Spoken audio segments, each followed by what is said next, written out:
Hey friends, it's Sarah, and today I'm going to be setting up my new bullet journal for 2024. The two cards that I chose for this setup are the Seven of Cups, which represents freedom, adaptability, anything is possible, and if one can imagine it, one can create it.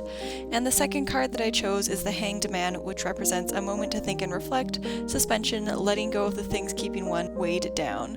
Both of these, I think, kind of symbolize a new start, a new year, letting go of old things and moving on into the new year with new hopes and dreams and experiences.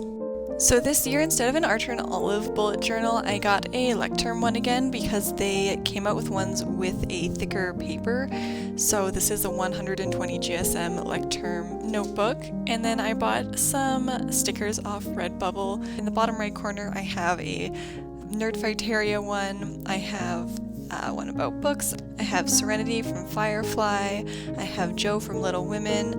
And then I also found this creator who I'll link in the description, who does these super cute drawings of like nostalgic TV shows and books. So I have the A Very Hungry Caterpillar from them and a little couple stamps that are representative of Emily Henry books. And then on the back I have this lovely rainbow bookshelf. I have this one that says Queen of Books, and then I have one that represents Aristotle and Dante, and a little cat that is going to tell me how to buy books, as well as the rest of the Emily Henry postcards.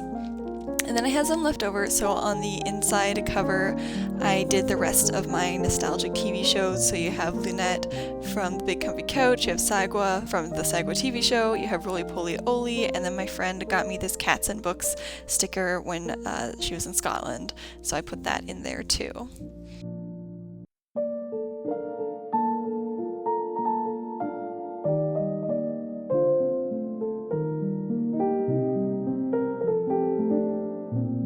The first page that I have to set up is my grid lines page. So because I'm used to the Archer and Olive bullet journal lines, I had to relearn the numbers for this bullet journal, but thankfully it's pretty much the same. I think it's just one square longer, but the width is the same. So it worked out fine, and I just put in lines for the halfway mark, the 1/3 mark, and the 1/4 mark. So it's pretty simple, but it lets me refer back really quickly when I'm doing those weekly spreads. The facing page is just a blank area for me to put ideas for YouTube videos. So it's just a super simple setup, just so I can brainstorm ideas there if I ever want to come back to them. The next two spreads that I'm setting up are my year at a glance spreads. So these are just like the months written out with space for me to put in dates and events and ideas for videos. I taped off the bottom little bit with some washi tape, and under there is usually where I write down ideas for videos for the month.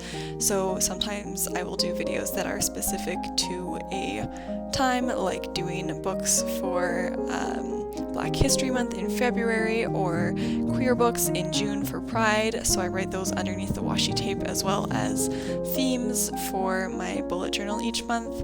And then I write out the actual calendar, and then I have all the space underneath it to write in holidays and birthdays and trips and all sorts of stuff in there. So it's just a super simple setup. I didn't do it as fancy as I did last year, but I just wasn't really feeling like cutting everything out and gluing everything, and I just wanted something nice and simple and easy to do, so that's what this ended up being.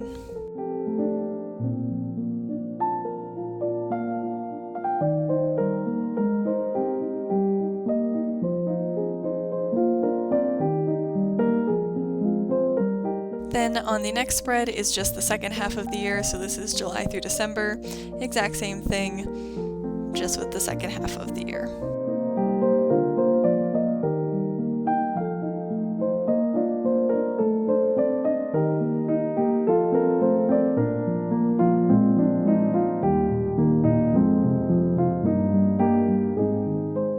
So that's it for my overall yearly setup, and now we're getting into my January setup. So for this, I am still a little bit obsessed with Hadestown, which we saw in November. So I decided to do a Hadestown themed cover for January because it's still all we're listening to in the household. It was Christmas music for a little bit, but it's been Hadestown consistently ever since the end of November. I found this picture on Pinterest that I traced because I really liked it, and it's the lights from Wait For Me. So that's on my cover, and then the facing page again is my sleep tracker. As always, I still use this thing. It still tells me that I'm not sleeping enough and that I'm tired, but what can you do? Not much when you work shift work.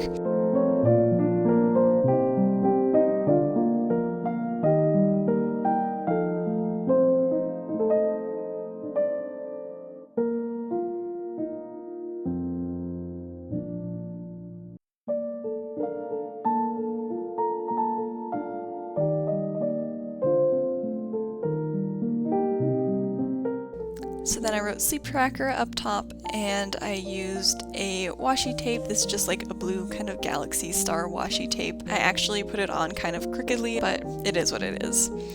I used a yellow fine liner to draw the lights coming off of the light on the cover, and then I printed out this hand holding the flower from Hadestown, also from Wait For Me, and glued that in there because I didn't want to have to try and trace it. They did an excellent job, and I could not live up to that aesthetic. The following spread is my monthly spread, so it's just setting up my month. As always, I haven't really deviated from this ever, so it looks the same as it always does. I have my space to write my YouTube ideas down the left-hand side, and I just wrote January 2024, super simple, and then decided that I was going to try and read 200 books next year, kind of spur of the moment, but that is going to be my goal, I think. Challenge myself a little bit more than I did this year, but still attainable.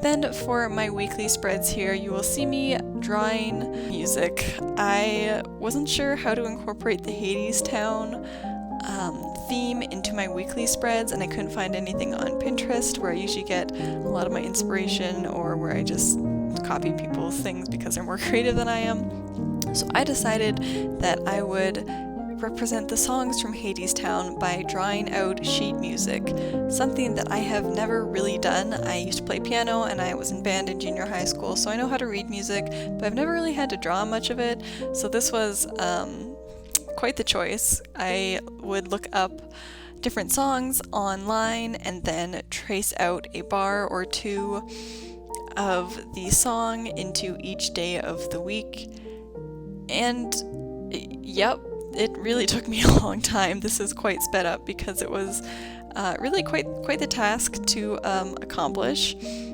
especially because I did not have access to the full sheet music, so I did like a different song for the top line than from the bottom line, and there you see me writing in the days of the week. But the first one I did was wedding song, and then on the bottom there you'll see I'm doing sheet music for All I've Ever Known.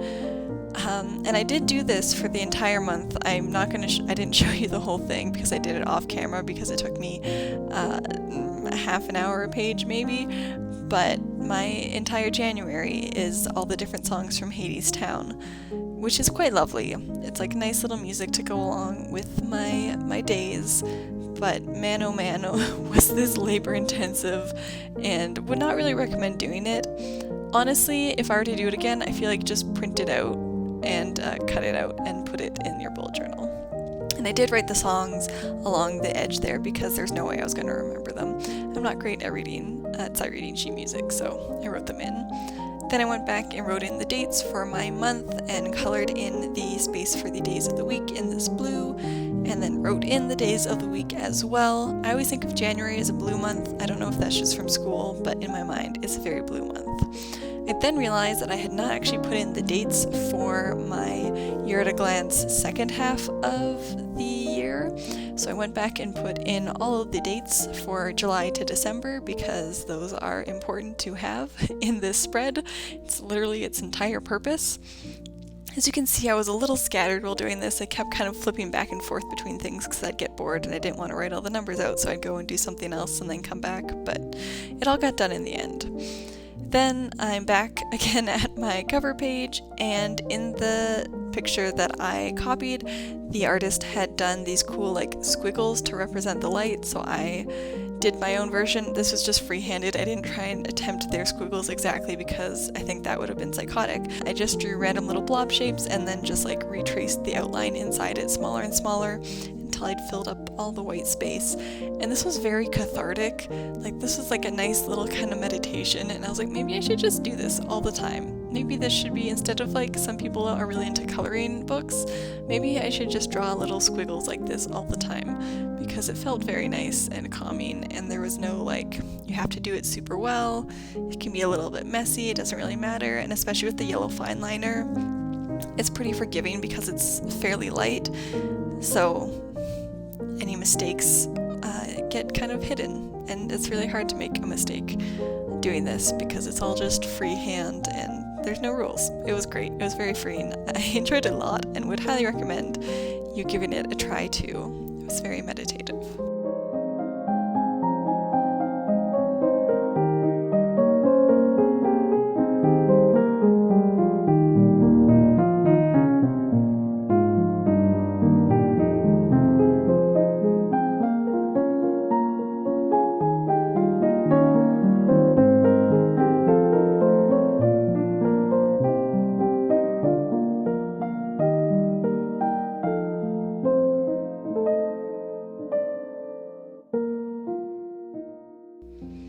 Then I took my red pencil crayon and then I shaved off some of the graphite and smudged it into the paper to color in the flower because I didn't want to have to try and color in that very intricate drawing.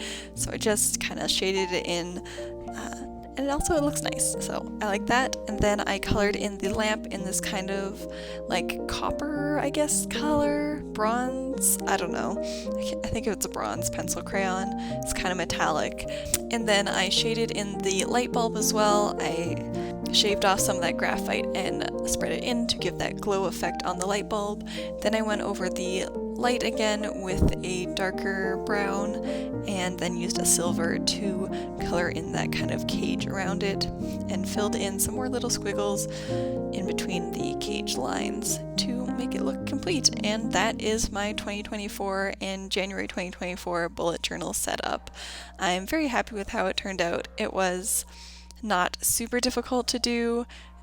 It was pretty like simple. The hardest thing was honestly the cover page for January, but I really like how it turned out and I'm excited to give this journal a try in the new year. So thank you so much for watching. Don't forget to like and subscribe, and I hope to see you next time.